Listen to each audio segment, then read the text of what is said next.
नमस्कार, मी निरंजन. ईजी न्यूजमध्ये आपल्या सर्वांचं मनःपूर्वक स्वागत. 2 दिवसापासून एक मोठी बातमी देशभर अनेक प्रसारमाध्यमांमधून येते आहे, की राहुल गांधी आणि सोनिया गांधी यांच्या विरोधामध्ये केंद्र सरकारतर्फे म्हणजे ईडीतर्फे एक आरोपपत्र न्यायालयात दाखल केलं गेलेलं आहे.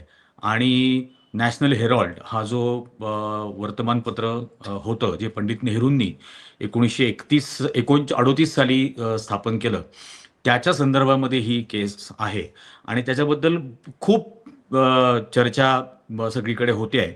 आणि राहुल गांधी आणि सोनिया गांधींना अटक होणार का वगैरे अभिषेक मनु सिंघवींनी पण काल एक पत्रकार परिषद घेतली. पण मला असं वाटतं की मराठीतल्या दर्शकांना मराठीमध्ये अतिशय सोप्या शब्दामध्ये हे सगळं विषय समजावा, म्हणून मी आज मुद्दाम निमंत्रित केलेलं आहे. आपल्या सोबत आहेत ॲडव्होकेट भाऊसाहेब आजबे, आणि त्यांच्याकडून आपल्याला याच्यातला संपूर्ण लीगल ॲस्पेक्ट काय आहे हे समजून घ्यायला खूप मदत होईल आणि आपल्याला सामान्य माणसाला सोप्या शब्दामध्ये समजेल अशा पद्धतीने ते सांगतील. अ, पहिले मला भाऊसाहेब तुम्हाला हे विचारायचं आहे, की ही जी सगळी कंट्रोव्हर्सी आहे, आरोपपत्र आहे, तर हे आत्ताच दाखल करण्यामागे काही टायमिंग आणि काही पॉलिटिकल हे आहे का रिझन? येस. निरंजनजी, जर तुम्हाला आठवत असेल तर मागच्या वर्षी बहुधा 14 एप्रिल का या दरम्यान एजीएलचं जे एक असेट आहे ते अटॅच केलेलं होतं ईडीनं.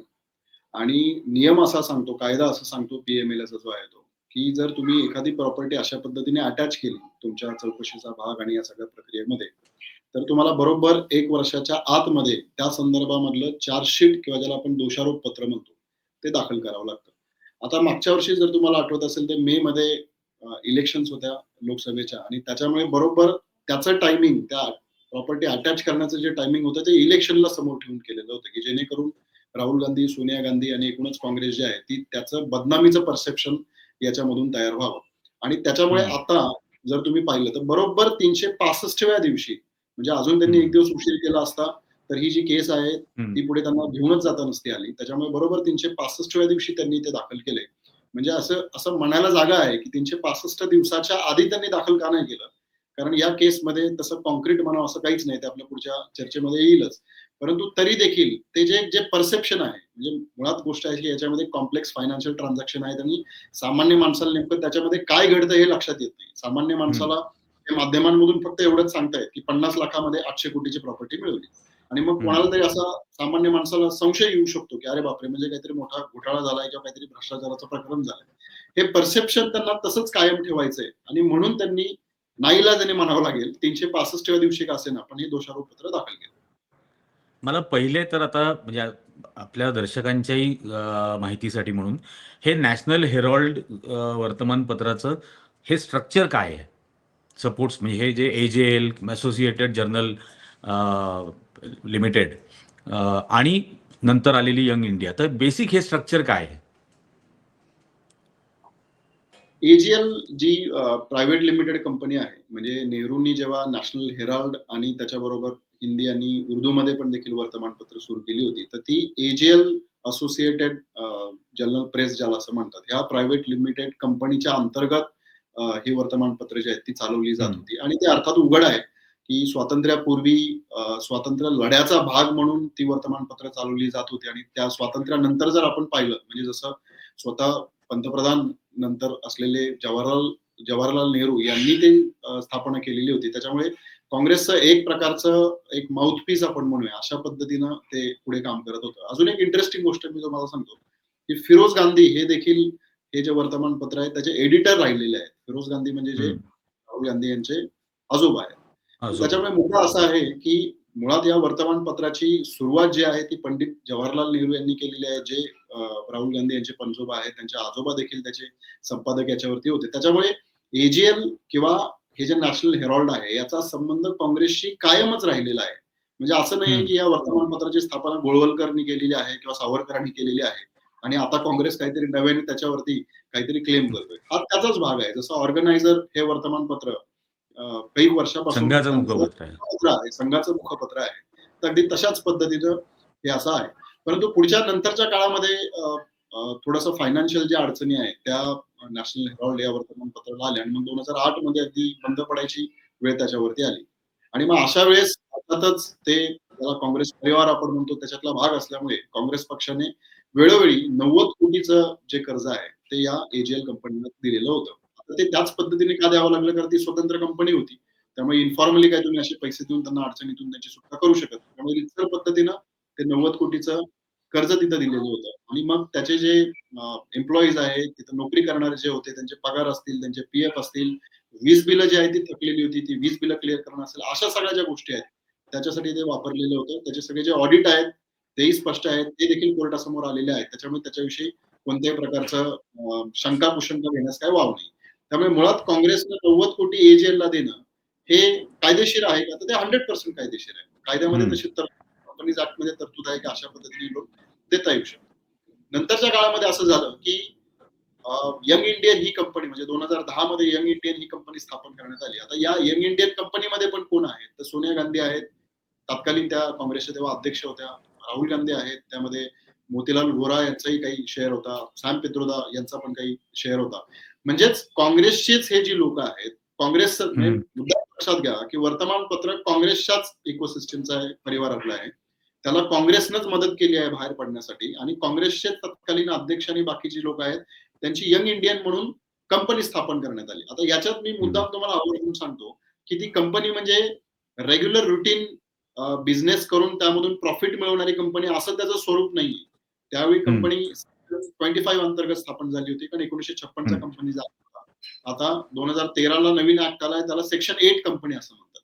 त्यामुळे ही सेक्शन 8 कंपनी आहे. सेक्शन 8 कंपनी म्हणजे नॉट फॉर प्रॉफिट कंपनी. म्हणजे ही कंपनी असे फायद्यासाठी एजीएल लाभासाठी पण नॉट फॉर प्रॉफिटच होती. अगदी बरोबर आहे. सो त्याच्यामुळे ही जी कंपनी आहे याच्यामधून ₹1 डिव्हिडंड किंवा लाभांश हा त्याचे जे डायरेक्टर आहेत म्हणजे सोनियाजी गांधी असतील किंवा राहुलजी गांधी असतील यांना घेता येत नाही. म्हणजे इनफॅक्ट पुढे जाऊन तुम्हाला मी असं सांगतो की उद्या जाऊन जर त्यांनी असं ठरवलं की आपण वाय म्हणजे यंग इंडियन ही जी कंपनी आहे ती बंद करायची आहे. तर मग त्यांना इतर कंपन्यांमध्ये जसं होतं की तुम्ही कंपनी बंद केली तर त्याचे जे डायरेक्टर आहेत त्यांना त्याचे जे असेट्स असतील किंवा जो बँक अकाउंटमध्ये पैसा असेल तो डायरेक्टर्सला मिळतो किंवा शेअर होल्डर्सला मिळतो. तसा कंपनी ऍक्ट नुसार सेक्शन 8 अंतर्गत डायरेक्टर्सला मिळत नाही. तर तसंच समान ऑब्जेक्टिव्ह असणारी जी कंपनी आहे त्याला ते सगळे असेट्स आणि हे दिले जातात. म्हणजे आत्ताही त्या डायरेक्टर्सला राहुल गांधी किंवा सोनिया गांधी यांना संचालक म्हणून त्याचा काही आर्थिक फायदा नाही आणि भविष्यातही तो फायदा नाही. म्हणजे अशा पद्धतीने ती एकदम चॅरिटेबल ट्रस्ट जशी असते अगदी तशाच पद्धतीने नॉट फॉर प्रॉफिट अशी कंपनी आहे. तर ही जी कंपनी आहे या कंपनीला काँग्रेसने हे जे 90 कोटीचं कर्ज एजीएलला दिलेलं होतं ते डेट असाइन केलं. म्हणजे ते जे कर्ज आहे कर्जाचा भार या वायाला दिला. आता हे बेकायदेशीर आहे का? तर ॲब्सोल्युटली बेकायदेशीर नाही. म्हणजे इक्विटी कन्व्हर्ट केली त्याची. एक्झॅक्टली कंपनी ऍक्ट अंतर्गत असं कर्ज जे आहे ते देखील तुम्ही दुसरी कंपनी जी आहे त्याला ट्रान्सफर करू शकता. आता ही ट्रान्झॅक्शन होण्यासाठी म्हणून एक 50 लाखाची जी अमाउंट आहे ती वायानं त्यावेळी दिलेली होती. म्हणजे 90 कोटीचं कर्ज घेतलं आणि त्या बदल्यामध्ये 50 लाखाची जी अमाउंट आहे ती दिली. आणि आता एजीएल ला जेव्हा काँग्रेसनं कर्ज दिलेलं होतं तेव्हा असं ठरलेलं होतं की कर्जाची परतफेड झाली नाही किंवा होईपर्यंत ते इक्विटीमध्ये कन्व्हर्ट होऊ शकतं. म्हणजे याचा अर्थ असा होतो की वाय म्हणजे यंग इंडियन ही जी कंपनी आहे त्या कंपनी जिनं कर्ज दिलेलं आहे नॅशनल हेराल्डला किंवा एजीएलला तर तिचा कंट्रोल प्रस्थापित झालाय पण तो कशा अर्थाने झालाय तो इक्विटीमध्ये कन्व्हर्ट झालाय. म्हणजे एक लक्षात घ्या अजूनही एजीएलची जी संपत्ती आहे जी कोर्टाने 369 कोटी असं सांगितलेली आहे पण बीजेपीनं प्रोपागंडा करण्यासाठी आणि त्यांच्या गोदी मीडियानं प्रोपागंडा करण्यासाठी त्याला 800 कोटी 5000 कोटी असं म्हणाले. तर ती जी काही मालमत्ता आहे ती एजीएलच्याच नावाने आहे. ती यंग इंडियनच्या नावाने नाहीये. ती राहुल गांधी सोनिया गांधी यांच्या नावाने नाहीये ती त्यांच्या नावाने होऊ देखील शकत नाही. त्याच्यामुळे हे लक्षात घेतलं पाहिजे. आता एकच प्रश्न या ट्रान्झॅक्शन मध्ये असा आहे की जर काँग्रेसनं कर्ज दिलेलं असेल एजीएलला त्यांनी डेट असाइन जर यंग इंडियनला केलं असेल आणि आता यंग इंडियनचा जर कंट्रोल एजीएल वरती आलेला असेल तर हे बेकायदेशीर आहे का? तर ॲब्सोल्युटली बेकायदेशीर नाही. जे एक्झिस्टिंग लॉज आहे जे कायदे आहे त्याच्या नियमानुसारच हे झालेलं आहे. याचे सगळे जे ऑडिट रिपोर्ट आहेत ते देखील पब्लिक आहेत ते देखील कोर्टासमोर सादर करण्यात आलेले आहे. माझ्या मते एनडीटीव्हीचं जे टेक ओव्हर झालं किंवा त्याच्या आधी सीएन नेटवर्क 18 हे जे अंबानींनी घेतलं आणि एनडीटीव्ही जे यांनी घेतलं गौतम अदानींनी घेतलं तर ही दोन्ही टेक ओव्हर सुद्धा अशाच पद्धतीची होती. फक्त ऍब्सोल्युटली. एवढंच म्हणजे आहे की एनडीटीव्ही आणि नेटवर्क 18 हे प्रॉफिट मेकिंग होते, हे प्रॉफिट मेकिंग नाहीये. एनडीटीव्हीच्या संदर्भामध्ये एक जी कंपनी आहे, त्या कंपनीनं त्यावेळी काही कोटींचं जे कर्ज आहे, ते प्रणव रॉय, राधिका रॉय यांना दिलेलं होतं. आणि मग त्यांनी ते जे कर्ज दिलं, ते इक्विटीमध्ये कन्व्हर्ट झालं. ते कन्व्हर्ट इक्विटीमध्ये झालं. कन्व्हर्ट झालं तेव्हा त्याचा शेअर जवळपास 29-30% होता आणि त्याच्यामुळे हो. अदानी यांची ओनरशिप त्याच्यावर प्रस्थापित झाली. सो त्यामुळे अगदी हम्म. त्याच पद्धतीचं हे आहे. फक्त फरक याच्यात एवढाच आहे, की या चॅरिटेबल म्हणाव्यात अशा किंवा नॉट फॉर प्रॉफिट अशा नॉट फॉर ऑर्गनायझेशन प्रॉफिट. आहेत. एनडीटीव्ही आहे ती मात्र फायद्यासाठी काम करणारी ऑर्गनायझेशन आहे. बरोबर आहे. आणि म्हणजे मला परत एकदा तो मुद्दा म्हणायचा आहे की इन्कम टॅक्स डिपार्टमेंटने याची पहिल्यांदा असेसमेंट 369 कोटी केली होती. जसं तुम्ही म्हटलात की भाजपवाले प्रॉपगंडा म्हणून आता ते 3000 5000 कोटी वगैरे काय काय याच्यात बोलतायत. पण इन्कम टॅक्सच्या लवादाकडे जो दावा चालू आहे तो काय आहे? जेव्हा ही ट्रान्झॅक्शन जसं आपण म्हणालो, की 2010 मध्ये काँग्रेसनं जे एजीएलला कर्ज दिलेलं होतं, ते त्यांनी असाइन केलं यंग इंडियनला. म्हणजे एक प्रकारे ते हस्तांतर केलं किंवा ट्रान्सफर केलं. आता हम्म. त्याच्यामध्ये 50 लाखाची जी रक्कम आहे ती यंग इंडियननं दिलेली होती. तर मग इन्कम टॅक्सनं त्याच्यावरती असा प्रश्न उपस्थित केला, की प्रत्यक्षामध्ये जे व्हॅल्युएशन आहे, जसं तुम्ही म्हणालात 369 कोटी म्हणजे जवळपास 400 कोटी इथपर्यंत आहे. आणि मग तुम्ही हम्म. फक्त 50 लाख रुपयेच दिलेले आहेत. त्याच्यामुळे याच्यावरती अधिक टॅक्स हा यंग इंडियनने भरला पाहिजे. आता पुन्हा हम्म. याच्यात जसं आपण पाहिलं म्हणजे काँग्रेसकडून किंवा यंग इंडियनकडून जे आर्ग्युमेंट केलं जातं इन्कम टॅक्स अपेलेट ट्रिब्युनलमध्ये किंवा कोर्टामध्ये, ते असं आहे की हम्म. हे टेक ओव्हर नाही. म्हणजे हम्म. यंग इंडियननं एजीएलला खरेदी केलेलं नाहीये. जर त्यांनी हम्म. त्याला खरेदी केलं असतं, तर मग त्याचं जे काही व्हॅल्युएशन आहे, ते व्हॅल्युएशन हम्म. देऊन केलं असतं त्याच्यावरती टॅक्स देखील त्यांनी भरला असता. पण हा तसा हम्म. प्रकार नाही. इथं कर्ज हम्म. दिलेलं आहे आणि कर्ज होय. इक्विटीमध्ये कन्व्हर्ट झालेलं आहे. बरोबर? होय. सो त्याच्यामुळे इन्कम टॅक्सनं ती प्रोसिडिंग सुरू केली. ती कशा संदर्भातली आहे, की याच्यावर अधिक टॅक्स यंग इंडियननं भरला हम्म. पाहिजे याच्यासाठी. हा मुद्दा लक्षात घ्या. हम्म. आणि त्याच्यामुळे मग अ, आता हायकोर्ट म्हणजे दिल्ली हायकोर्ट जे आहे आणि इन्कम टॅक्स अपेलेट ट्रिब्युनल जे आहे, तिथं देखील यंग हम्म. इंडियनला आता अपील केली आहे आणि तिथं ती प्रोसिडिंग चालू आहे. आता हम्म. याच्यामध्ये अपेलेट ट्रिब्युनल असेल किंवा हायकोर्ट असेल, तो जो काही निर्णय घेईल, तो यंग इंडियनला पण मान्य असेल, तो राहुल गांधी किंवा सोनिया गांधी यांनाही मान्य असेल. म्हणजे याच्यामध्ये 2 शक्यता आहेत. एकतर कोर्ट असं म्हणेल, की जी ट्रान्झॅक्शन झाली ती योग्य आहे. त्याच्यात आक्षेपार्ह हम्म. काही नाहीये. किंवा कदाचित कोर्ट म्हणेल, की तुम्ही एवढा-एवढा टॅक्स भरा. तसं जर सांगितलं तर यंग इंडियन तो त्या टॅक्स भरून टाकेल आणि हा प्रश्न हा. मिटून जाईल. त्यामुळे हा हम्म. प्रश्न इथपर्यंतच मर्यादित आहे. पण मग यात एन्फोर्समेंट डिरेक्टरेट कुठे येतं? एक्झॅक्टली. एन्फोर्समेंट डिरेक्टोरेट जे आहे, त्याला आता ईडीला एन्फोर्समेंट डिरेक्टरेट म्हणण्याऐवजी बीजेपीचं इलेक्शन डिपार्टमेंट असं म्हटलं जातं. सो त्याच्यामुळे जिथे-जिथे राजकीय सूडबुद्धीनं काम करायचं आहे किंवा जिथे-जिथे प्रोपॅगंडा तयार करायचा आहे, तिथे ईडी ऍक्टिव्ह होते. आणि ती समोरची जी व्यक्ती किंवा विरोधक आहे, तो जर भाजपमध्ये सहभागी झाला, की लगेच ती इनॅक्टिव्ह हम्म. पण होते. म्हणजे मुद्दाम हम्म. एक रेफरन्स तुम्हाला देतो, तो इंडियन एक्सप्रेसमध्ये आला होता. त्यांनी असं सांगितलं, की 2014 ते 2022 मध्ये 25 बड्या नेत्यांवरती देशातल्या, जे विरोधी पक्षामध्ये होते, हो. त्याच्यावरती ईडीनं कारवाई सुरू केली. त्यातले 22 लोक जे आहेत नेते, ते भाजपवासी झाले. त्याच्यानंतर ईडी ते विसरून गेली. म्हणजे याचं सगळ्यात मोठं एक्झाम्पल खरं तर प्रफुल्ल पटेल यांचं देता येईल, की इक्बाल मिर्ची हो. जो म्हणजे ते गुन्हेगारी क्षेत्राने याच्यातलं एक मोठं नाव आहे. त्याची इक्बाल प्रॉपर्टी यांनी मिर्ची. घेतली. म्हणून त्यांच्यावर ईडीनं केस सुरू केली. ती प्रॉपर्टी अटॅच पण केली होती. पण प्रफुल्ल हम्म. पटेल आणि त्यांचा पक्ष हे जसे भाजप बरोबर आले, तशी आता प्रॉपर्टी त्यांना ती देण्यात आलेली आहे आणि ईडीनं कारवाई पण थांबवली. त्याच्यामुळे मुद्दा प्रिसाइजली हाच आहे, की ईडीचं मुळात ज्युरिस्डिक्शन आहे का? ईडीला मुळात अशा पद्धतीनं काही कारवाई करण्याची किंवा केस दाखल करण्याची त्यांच्याकडे कायदेशीर तरतूद आहे का? म्हणजे याच्यामधला जो कायदा आहे त्याला पीएमएलए कायदा 2002 असं म्हणतात. याचं सेक्शन 3 आहे. हे सेक्शन 3 काय सांगतं? या सेक्शन 3 न 2 गोष्टी अशा सांगितल्यात. या 2 गोष्टी जर असतील, तर आणि तरच ईडी कारवाई हम्म. करू शकते किंवा ईडी त्यांच्या संदर्भामध्ये जो इन्व्हेस्टिगेशन आहे ते सुरू करू शकते. आता या 2 गोष्टी काय आहेत? तर त्या 2 गोष्टी त्याला शेड्यूल्ड ऑफेन्स असं म्हणतात. म्हणजे ओरिजिनल ज्याला त्या पारिभाषिक भाषेमध्ये प्रेडिकेट ऑफेन्स म्हणतात. म्हणजे मूळ काहीतरी अपराध घडला पाहिजे. म्हणजे उदाहरणार्थ काय, की पूर्वीचा आता बीएनएस आहे, पण पूर्वी आयपीसी होतं. तर आयपीसी मध्ये चीटिंगचं 420 हे कलम आहे किंवा ब्रीच ऑफ ट्रस्टचं 406 हे कलम आहे. समजा त्या संदर्भामध्ये कोणावरती एफ-आय-आर दाखल झालेला असेल किंवा त्या संदर्भामध्ये कोर्टामध्ये चार्जशीट दाखल झालेला असेल, तर त्याच्या आधारे मग ईडी त्या संदर्भामध्ये इन्व्हेस्टिगेशन पुढे सुरू करू शकते. इन्व्हेस्टिगेट. म्हणजे ईडीला स्वयंस्फूर्तीने इन्व्हेस्टिगेशन करता येत नाही. जर ऑलरेडी शेड्युल्ड अफेन्स जो आहे, तो जर अफेन्स त्या संदर्भात एफ-आय-आर दाखल केलेला असेल आणि मग त्या अफेन्स मधून काही पैसे मिळाले किंवा काही संपत्ती मिळाली, अशी जर स्थिती असेल, तर आणि तरच ईडीचा रोल त्यामध्ये येतो. त्याला प्रोसिड्स ऑफ क्राईम असं म्हणतात. म्हणजे मुळात क्राईम झाला पाहिजे, मुळात अपराध झाला पाहिजे आणि त्या अपराधातून पैसे किंवा संपत्ती मिळाली आहे, असा किमान संशय तरी असला पाहिजे. तर आणि तरच ईडीचा रोल येतो. त्यामुळे ही पीएमएलए कायद्यातली अत्यंत महत्वाची अशी तरतूद आहे. आणि त्यामुळे जे अभिषेक मनू सिंघवी आहे, जे या संदर्भामध्ये यंग इंडियन तर्फे वकील म्हणून पण काम करतात, त्यांनी प्रिसाइजली हाच मुद्दा सांगितलाय की इथे कोणताही मूळ अपराध घडलेला नाहीये.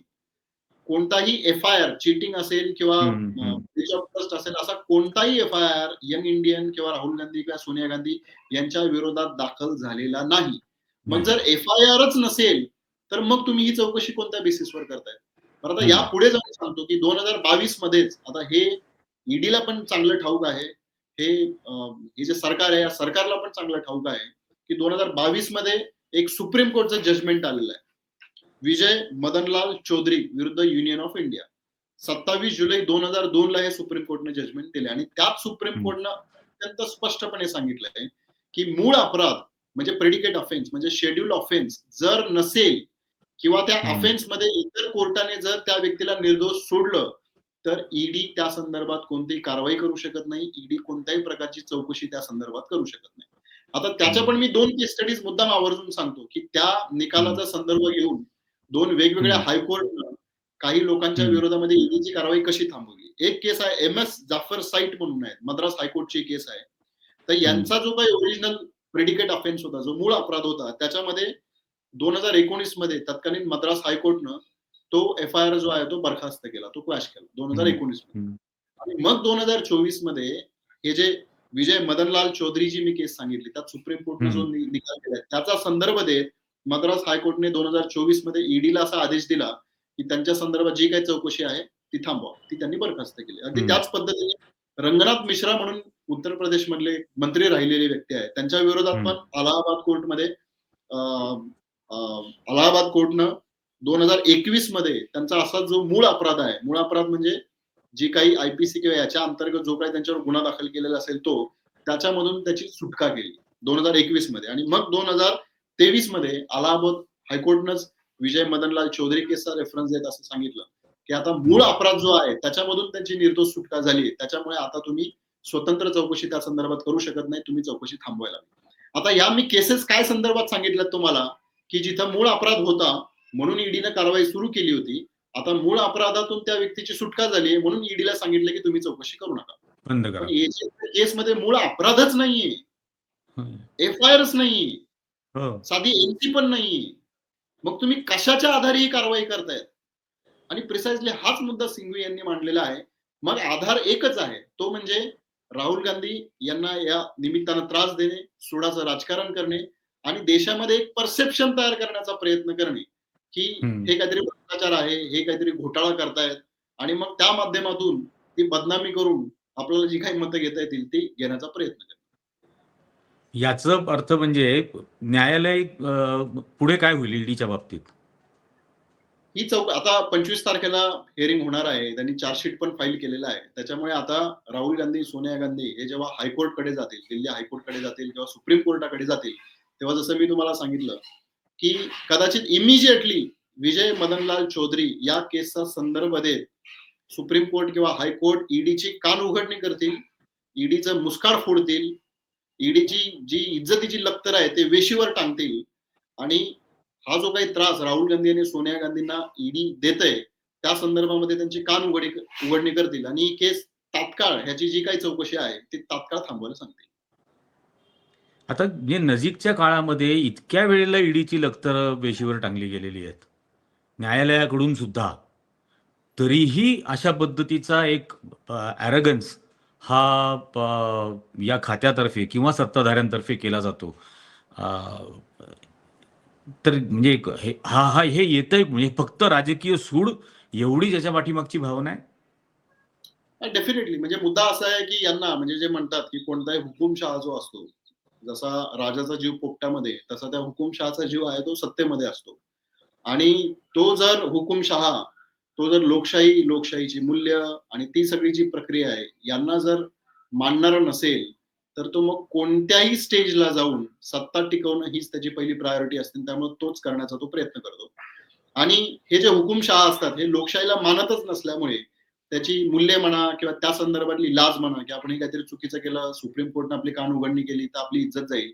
ही कोणतीच जी गोष्ट आहे किंवा त्याची ही जी जाण आहे, ती त्यांच्यामध्ये नसते. सत्ता टिकवणे हाच त्यांचा एक हेतू असतो आणि त्याच्यामुळे तशा पद्धतीनं ते ईडीचा गैरवापर करत आलेले आहेत. धन्यवाद भाऊसाहेब. तुम्ही खूपच सविस्तर ही माहिती सांगितली. मला असं वाटतं नॅशनल हेरल्ड या न्यूजपेपरची जे ब्रीदवाक्य आहे, की freedom is in peril and defend it with all might, की स्वातंत्र्य हे धोक्यात आलेलं आहे आणि त्याचं सर्व शक्तीनिशी संरक्षण केलं पाहिजे किंवा करा. हे तशीच परिस्थिती मधून आत्ता ॲक्च्युअली नॅशनल हेरल्ड जात आहे असं आपल्याला म्हणता येऊ शकेल. पण आपण खूप सोप्या शब्दामध्ये महाराष्ट्रातल्या दर्शकांसाठी म्हणून हे एक सगळं सांगितलं व्यवस्थितरित्या. याबद्दल आपले अगदी मनःपूर्वक आभार. धन्यवाद. एक एक शेवटी फक्त एवढंच निरंजनजी मी सांगेल, की सत्ता जी आहे ती कोणाची सत्ता असू द्या, ती सत्याला घाबरते. हं. अगदी खरं आहे. धन्यवाद.